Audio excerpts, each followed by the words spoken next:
Minsan kailangan mong lumayo sa ingay ng mundo kahit sandali lang. Kaya narito kami, simpleng picnic, kaunting pagkain, kwento at tawanan papunta sa ilog. Habang nakasakay sa motor, naamoy ko ang malamig na hangin at naramdaman ang katahimikan ng paligid na para bang hinuhugasan ng hangin ang bigat sa dibdib. Parang sinasabi ng kalikasan, pahinga ka muna. Pagdating sa ilog, sinalubong kami ng maaliwalas na tanawin. Presko, tahimik at payapa. Parang niyayakap ka ng lugar na ito at sinasabing, andito lang ako kahit kailan.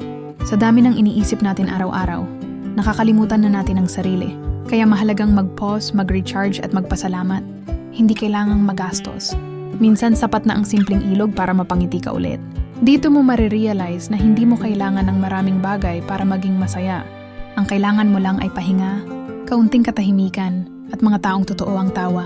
Kung napapagod ka na, baka ito na ang tamang oras. Magmotor, mag-ilog at magpahinga. Hindi lang katawan ang kailangang alagaan, pati puso at isipan mo rin.